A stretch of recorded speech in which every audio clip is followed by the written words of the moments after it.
આ ભાઈ એમની હારે સામેલ છે અને ચંદ્રેશભાઈ ક્યાં છે એ તમામ પ્રકારની માહિતી આ ભાઈ પાસેથી તમને મળશે. ખબર પડી એટલે આપણે પોલીસ ચોકીમાં જાણ કરી, બરોબર, સદરમાં જાણ કરી. પછી એ લોકો કે હવે પ્રદ્યુમનકમાં લઈને આવો, એમને અહીંયા લઈને આવ્યા છે. હવે ઘટનામાં એવું છે, આ દીકરી છે મારી, હું એના બાપુજી થાઉં છું. આ મારા ભાઈની સગા ભાઈની દીકરી છે. હવે આ ભાઈને જાણ થઈ એટલે એ ભાઈને અહીંયા મવડી ચોકડીથી એને કેચઅપ કર્યા, પછી એને ઘરે લાવ્યા પ્રેમથી. પહેલા તો એની આરે કોઈ જાતનું કઈ સ્વાભાવિક એને એમ કીધું ભાઈ ઘરે આવો, તમારે વાતચીત કરવી છે. પછી ભાઈ ઘરે આવ્યા, પછી અમે પોલીસ સ્ટેશનમાં જાણ કરી અને એ લોકોએ એમ કીધું તમે અહીંયા લઈને આવો. પછી અમે એ લોકોને અમે પોલીસ સ્ટેશન અટાણ લઈને આવ્યા છીએ.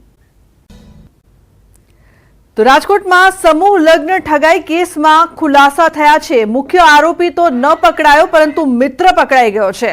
મુખ્ય આરોપીના મિત્રને ઋષિવંશી સમાજના લોકોએ પકડ્યો છે. હાર્દિક શિશાંગિયા નામના યુવકને પોલીસે પકડ્યો. મુખ્ય આરોપી ચંદ્રેશ છત્રોલાનો નાનપણનો મિત્ર છે. હાર્દિક શિશાંગિયા ઋષિવંશી સમાજના લોકોએ આરોપીને લઈને પ્રદ્યુમન પોલીસ મથકે પહોંચ્યા. તો સમૂહ લગ્ન ઠગાઈ કેસમાં મોડી રાત્રે દિલીપ ગિરધરલાલ વરસડા નામના આયોજકની પણ ધરપકડ થઈ હતી. પ્રદ્યુમનનગર પોલીસે મોડી રાત્રે આરોપીને પકડ્યો હતો. અગાઉ પોલીસે લગ્ન ઠગાઈ કેસમાં 3 આરોપી પકડ્યા હતા. તો પોલીસે 6 આયોજકો સામે ફરિયાદ નોંધી હતી, જેમાં દીપક હિરાણી, દિલીપ ગોહેલ અને મનીષ વિઠલાપરાની ધરપકડ કરવામાં આવી છે.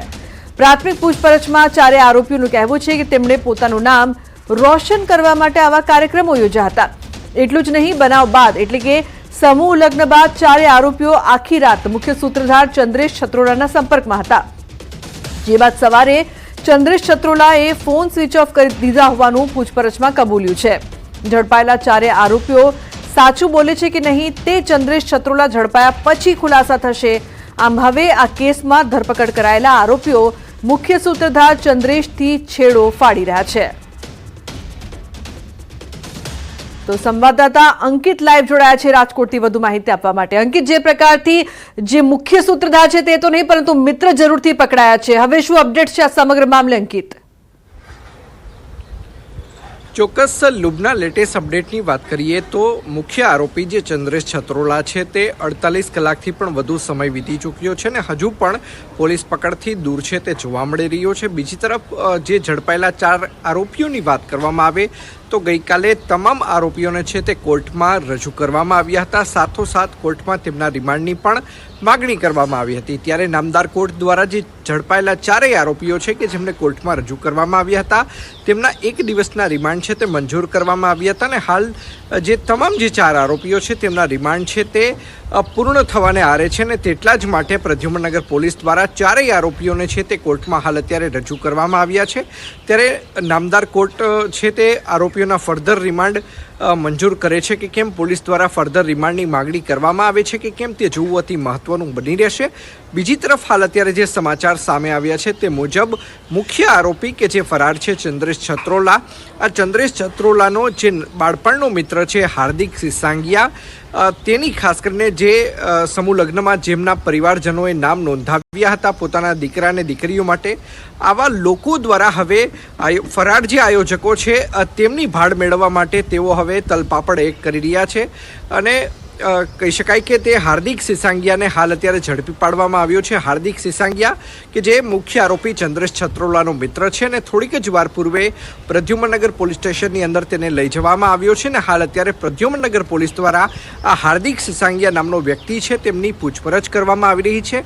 ત્યારે પોલીસની પૂછપરછ દરમિયાન હાર્દિક શિશાંગિયા છે ચંદ્રેશ છત્રોલા કઈ જગ્યાએ છે, કઈ જગ્યાએ નાસ્તો ફરતો હોઈ શકે છે, આ બાબતે હવે કયા પ્રકારની વિગતો પોલીસને જણાવે છે તે જાણવું અતિ મહત્વનું બની રહેશે.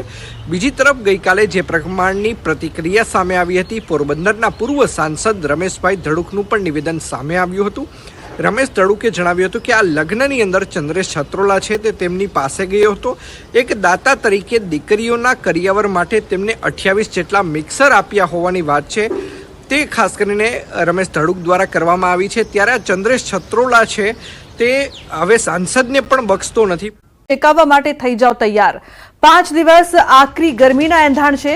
રાજ્યમાં બફારા સાથે ગરમીની આગાહી, હવામાન વિભાગનું આકરી ગરમીનું અનુમાન. તો 24 કલાકમાં તાપમાનમાં 3 ડિગ્રી વધારો થવાની સંભાવના, બફારા સાથે ગરમીની પણ સંભાવના. અકળાવી નાખે એવા બફારાની સંભાવના છે. તો દક્ષિણ ગુજરાત, સૌરાષ્ટ્ર, કચ્છ માટે આગાહી. કાંઠા વિસ્તારમાં વધારે બફારાની આશંકા.